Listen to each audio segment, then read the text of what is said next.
Oreshnik. La Russie a violemment frappé l'Ukraine, touchant Kiev et l'ouest du pays avec une combinaison de drones et du missile indétectable Oreshnik, utilisé pour seulement la deuxième fois depuis son déploiement.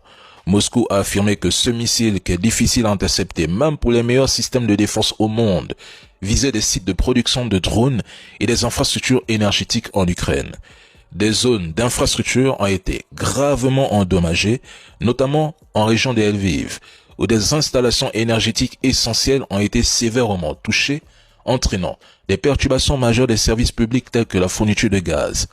Plus d'1 million de foyers sont sans eau, ni électricité depuis mercredi.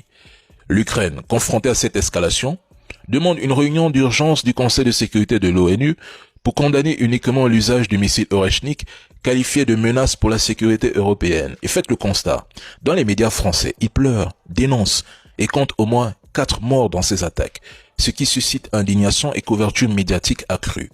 Mais cette attention est très différente de celle portée à d'autres crises dans le monde. Par exemple, lors de l'opération américaine au Venezuela, Caracas enregistre plus de 100 morts, sans que ces mêmes médias qui pleurent 4 Ukrainiens en fassent une couverture continue ou expriment la même indignation. On pourrait citer la RDC, Gaza, le Soudan, le Sahel, Haïti, la liste est longue, ou même récemment Moscou. Ça ne les intéresse pas. Pour eux, la gravité des morts dépend de la zone. Tant que ce n'est pas en Europe, ce n'est pas important. Le Nigeria est aujourd'hui sous la menace d'une intervention militaire américaine.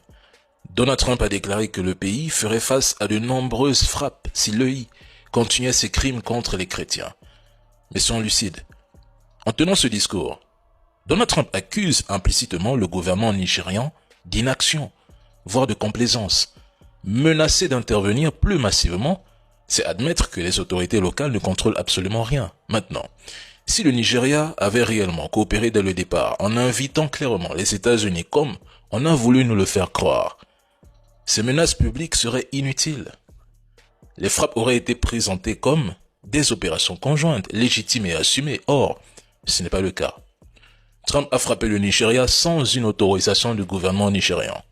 C'est une humiliation pour ceux qui tentent de justifier des frappes étrangères sur le territoire d'un État souverain. Pire encore, le 31 octobre 2025, ils ne vous le disent pas, mais je vous repartage l'information officielle.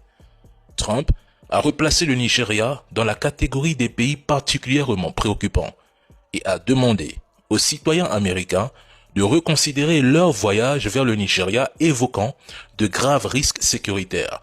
Le Nigeria est présenté par Donald Trump comme incapable de gérer seul ses problèmes internes. Je ne parlerai même pas de la faiblesse de la CEDEAO et de l'Union africaine.